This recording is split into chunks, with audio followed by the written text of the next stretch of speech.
learn about social capital, making social impact, and doing the things that we naturally do in our communities, as Michelle Obama said. So the big thing tonight, we hope that you take away, is how that we can continue to do this work, or if you're here for the first time to learn about building social capital, what it means to network, we're going to take care of you as well, too.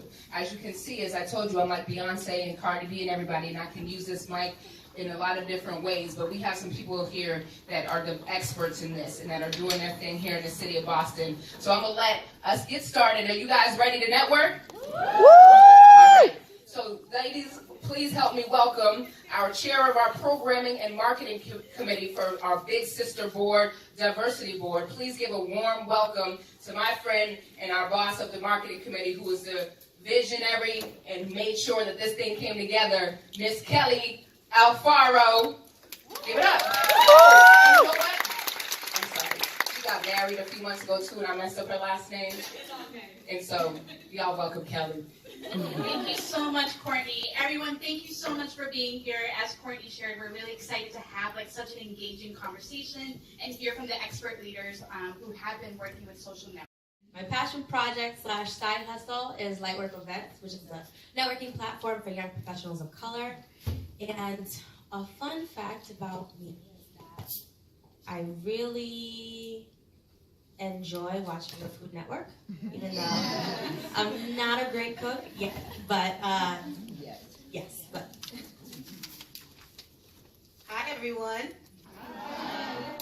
My name is Jessicah Pierre, and my day job, I work as a media specialist for an organization called the Institute for Policy Studies. And what was the other question? Oh, yes, of course, now we're here. I'm currently the CEO of an organization called the queenscompany. We work to empower women of color in the greater Boston area. And a fun fact about me is that, so in 2013, I got to meet Barack Obama. Ladies, he smells so good. So good. That's an actual fun fact. I would expect nothing less. Hi everyone, my name is Christina Costa, and my day job is I am the Director of Marketing and Student Engagement at an EdTech nonprofit startup called Duet. They provide affordable degree programs to low-income people in the Boston area. And we're here because I am the co-chair of Women with Purpose. Women with Purpose is a series of professional development seminars for women of color in the Boston area, ranging from a variety of topics, from negotiation, financial literacy, mental health, the list goes on. And fun fact about me, I've lived in 3 different countries, and I can speak Japanese. Wow. Hello, buenas noches. My name is Eneida Roman, and I've been part of the Big Sister family for many, many years. I started as a Big Sister back in 2002. Then I became a founding member of the Diversity Board, and I now serve on the big board, on the regular board that raises money for Big Sister and to recruit more girls. And my day job is lawyer. I'm a lawyer. I have my own practice here in Boston. I'm a small business owner. And I'm here because I'm representing Latinx Circle and AmplifyLatinx. And that sounds a little confusing because people are like, what? Latinx Circle, Amplify? So very simple. We started in 2012 as Latinx Circle because it was focused exclusively on women, focused on, kind of getting women to the next level. It's in executive roles. And we had, of course, a mentoring arm because we want to make sure that we bring up the younger generation. And in 2016, the election happened. And we were like, whoa, what are we doing? We need to also focus on other types of roles that are leadership and that impact policy and that are affecting our communities on a day-to-day basis. So we expanded our definition to include leadership across sectors, public, private, nonprofit, you name it. And we invited men into the group, which originally that was not the plan. And so we, our legal name is Latina Circle, but our outward-facing brand is AmplifyLatinx. And we have a bunch of events. And we have Fatima over there, my intern, who's here, and you can learn more about Amplify and sign up for Amplify if you want to, because we do a lot of fun stuff, and we invite all the allies. You don't have to be Latino to join. And one fun fact about me is that I'm a frustrated fashion designer. And not that I design fashion, but I love fashion and I love makeovers. So my friends call me, they're like, oh, can you help me with my makeover? I'm like, yeah. And so, I kind of live my dream in that moment. Everyone has a smartphone. Everyone can be on Instagram and get a bunch of likes and followers, especially celebrities. I really respect celebrities that use their stardom and their popularity for good causes. So when celebrities use it, for bad things or to kind of be negative influences on people, that really upsets me. So like the Kim Kardashians, no. So for me, I really respect. There's a few people that I follow that I think are really making a social impact and using their stardom to kind of fight, issues that are going on right now in this day and age. So for example, like Diane Guerrero, you guys know who she is? Yeah. She's from Orange is the New Black. And alum of Boston Arts Academy. Yeah. Oh, she is? Oh, she is from Boston. She's from Jamaica Plain. Yes. So Diane Guerrero, for example, is fighting a lot for immigration rights. And she really uses her platform, right, to talk about those type of issues. I also really like Kamala Harris. I think she's amazing. Angela Rye. I could go on. I could go on for days, but for me, really, it's using that platform and that popularity for good, right? And to really try to make an impact and influence, especially the younger generation who, I have a little brother, he's 16, he lives on he doesn't talk. He just lives on his phone. So he's always looking at social media for guidance and for support. And I think if we have more influencers in that way, that's really impactful for the next generation of leaders. So I'm gonna step out of the scope of traditionalism here with the person that I'm going to speak about.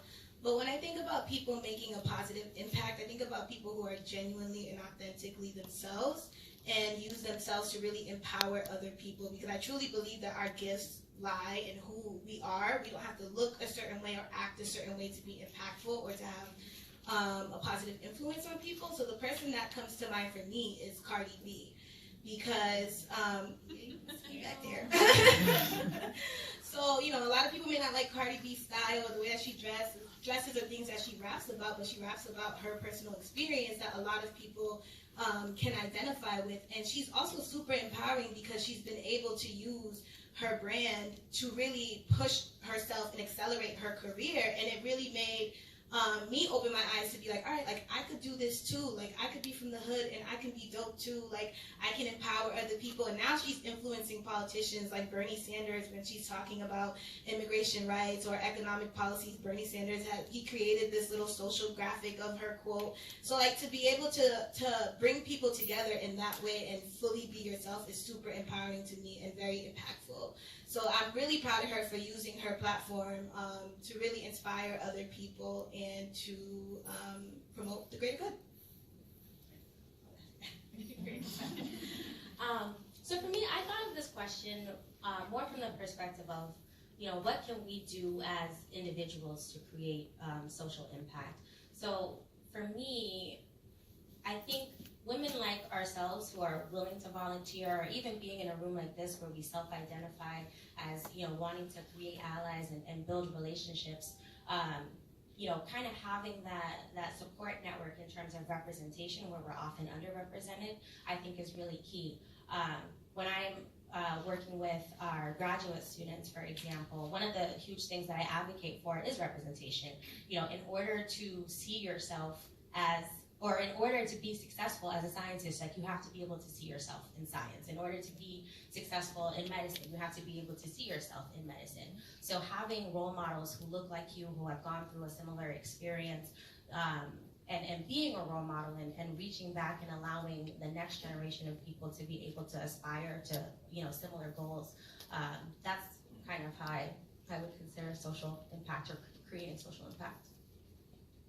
You don't have a seat at the table and you're not invited to the table, create your own table, right? Just have the courage to do that and make sure that then you do invite others who are different once you add value, right? Because I think something that is really important is in relationships in general, you want to make sure that you add value to relationships, and that you treat people with respect and kindness. And like I love sending handwritten notes. I love it. It takes it's work, but it's worth it, because in the end, people remember how you make them feel, like Maya Angelou said, right? So that's a big part of making sure that we build girls' confidence and that we treat them with respect as we treat each other, right? Because in the end, that respect and that confidence is gonna have a ripple effect on the girls, on the next generation of leaders. I agree with everything. I think something else that's really impactful is having positive role models, and using your privilege that you have to uplift others. Even if you are a woman of color and you feel like everything's going against you, at the end of the day, like, you have food on your table, you're working, most of you probably went to college, and there's a lot of people who maybe didn't have those opportunities. So trying to find a way to give back, or try to uplift those people that don't have those opportunities. Maybe people who don't have families, or people who can't afford to go to school. Trying to find ways to help and uplift them. So whether that's becoming a big sister, which I actually am waiting to get matched. So. Yeah. So whether that's becoming a big sister and making an impact in a young girl's life, and letting her know, especially if she doesn't have a support system around her, or she doesn't have a strong mother figure or something like that, being there for her and really trying to uplift and empower her and let her know that it's okay, to not always feel strong, and it's okay to struggle, and that's part of life, and trying to guide them along, a good path. So those are ways that I think, you can really impact someone's life. I was lucky enough to have a very strong mother. She's boss. and because of that, because that's how I saw her and I looked up to her, I feel like that's really had a huge influence on me and how I am now. So I like to pay it forward and do that for someone else who doesn't have that. But I was raised by a really big Haitian family, so having that village, having that support system is really what made me who I am today. And I feel like right now our society is a little bit too individualistic and sometimes too narcissistic, where we seem to forget about other people, especially when you're coming from the struggle, right? Like, you want to make it, like, you're so focused, like, I want to be the first person in my family to graduate from college. I want to be the person to break the curse of poverty. Like, you can do this too. Like, how can I pass down the knowledge that I have gained so that you cannot have to go through some of the struggles that I went through? Because I feel like that's what really keeps people of color behind, is the fact that we don't have that point of reference. Like you said, we don't have mom to go to be like, hey, like, I'm struggling in college, like, can you help me, if she didn't experience that? You know what I mean? Like, we don't have that institutional knowledge being passed down from generation to generation. But now that we're in a place where we're privileged and we're able to have access to a lot of these resources that our previous generations have had, we have a responsibility to pass down that knowledge to future generations and to really make sure that we're enforcing that community mindset, that community building, and that, it takes a village, because it really does. One thing to take away. There's a lot to take away other than conversation. I would say the main thing to take away is actually something that Jessicah just said, is lift as you rise.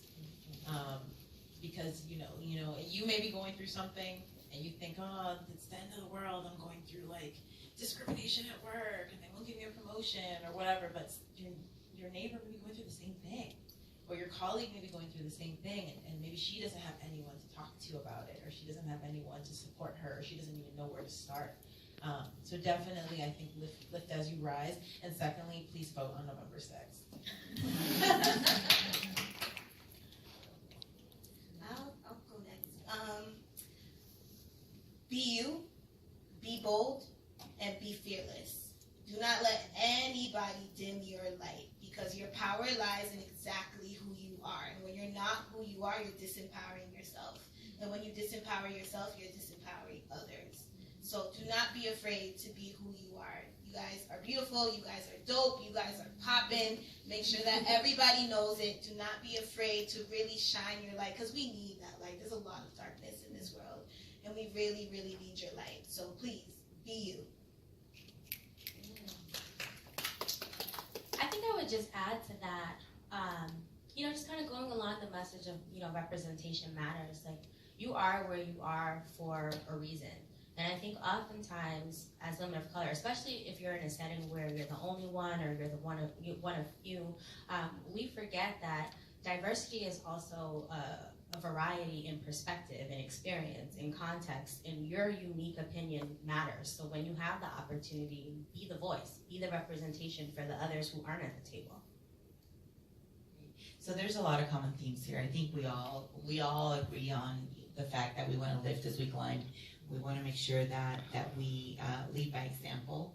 And but what I would say to distinguish a little bit the commentary is that you want to make sure that you amplify your voice by aligning yourself with people with mutual interests, because that's the way that you're really going to create impact, when you align yourself with others that have similar values, and volunteer, mentor, donate, become civically engaged. Just do things that create a positive impact, so that negativity and darkness can be turned around. We right now are living in some difficult modern times in the United States, to say the least. And I find my peace and my light and my power by aligning myself with all these amazing women and men who have similar values and who really want to serve and want to become engaged, whether it's with a nonprofit, whether it's in government, whether it's just starting their business, and that gives me hope. Thank you. Great, and I want to close this panel by thanking our panelists. Can we give it up for our panelists dropping all that knowledge on us? These ladies, I was so inspired by so many things that people said, so I hope you are too. I hope that you've learned something new today. I hope that you find this forum beneficial, and I hope you've actually paid attention to what the ladies were saying, and that you've taken something and that you'll leave here with it and go do some greater good, right? And so I think that coming here tonight, the network effect has had an effect, right? Would you say that? Yes. Have you been affected tonight? Yes. And I was thinking earlier, I'm like, hey, how have we all connected, the ladies here tonight? Because I was thinking, if we amplify our voices to be women with purposes, right? And we keep queens in our company, then we sure will drop some light work on this world, right? Woo! Hello, somebody. Hello, somebody. Right, ladies, that was all for you. Thank you. But no, I'm going to be serious. We're going to close here tonight. I hope that you guys have had a great time, and you know that we're here. It's Big Sister of Greater Boston, and we had some great love and shout-outs from Christina, from Eneida, and everyone that's been here. Jessicah, even Farrah showed us some love. I don't know if they're big sisters. We need to sign y'all up, though.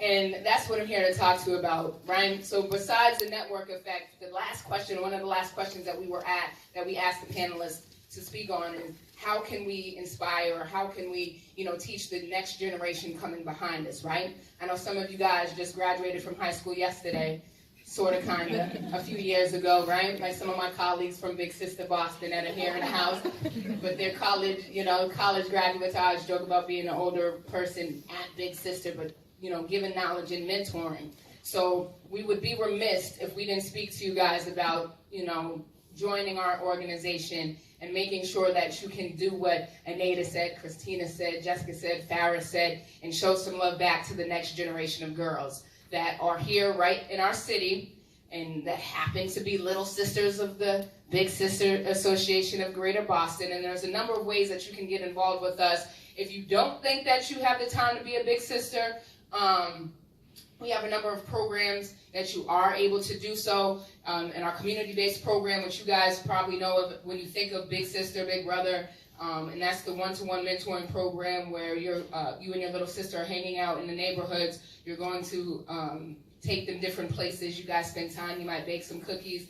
You're not old enough to go to a Lightworks event yet with Farrah, but maybe a few years down the line, once you've been matched for like 15 years or something like that, you guys can hang out together. We also have our site-based, which is our school-based program. So, hey, you're in college or you maybe work down here downtown and you say, hey, I can't do the weekend thing and spend 3 and 4 hours each week, but you can spend time going to a school. We have a number of our school partners that do lunchtime matches where you can do the one-to-one mentoring with a little sister at one of our school sites. We also have our Big for a Day program, which some of you might say, I don't have time to do lunch. I can't go to parties. I can't go to the Queen's dinner. However, you might be able to come to one of our monthly events that we do that our staff puts on, where we have community events that we take little sisters that are on the waiting list and actually match for what the word says, Big for a Day. So if you want to come feel it out and say, hey, I can't give all my time yet, but I can volunteer once a month and be matched with the little sister that's waiting to be matched with the big, and you can take care of that as well. You want to join the diversity board? Do you like the events that we're doing? We can always use a few good women to join the ranks, as well as with our bigger board. If you guys think that you have some fiduciary things that you can contribute and be part of our big board, like our actual executive board, or can make recommendations, or maybe your boss at your job, or if you are the boss of your job and you say, hey, I'm looking for a way to give back to an organization that's doing things for girls. We have a number of auxiliary boards and also a young professional board as well. And if you happen to represent a company here, maybe the Federal Reserve Bank, for instance, and you can say, hey, I have a lot of friends at work, and we don't necessarily have time to go and do things on the weekends, but hey, if you could, match us with a school and bring little sisters to our job site, and we can have lunch right here on our campus, we have opportunities that can happen as well. If you want to be one of our, if you want to be one of our community partners through our workplace mentoring program, those are opportunities as well. So I know that's a lot of information. So I hope that when we leave here today, where's Rosario? Rosario's here. She's from our recruitment team. She is here, and she's ready with a whole stack of inquiry forms for any of those things that I just said. But please consider taking this information that we learned today about networking, about giving back, because we can be selfish, as we said, and just keep and just do for us. But if we really want to change the way our city is run, change the way our country is run, if we want to get Trump out of office, we need to be able to inspire the next generation of social impactors like Jessicah Pierre and Farrah Belizaire and Eneida Roman, Christina Costa, and each of you that decided to come out here tonight and get your network on and make some social impact by building social capital. So once again, we'd like to thank you on behalf of the Diversity Board, our CEO, Debre, our Vice President of Strategic Partnerships, Maya Roberts, and all of us here from our Diversity Board and all of our Big Sister staff that's here. Thank you guys for coming out as well.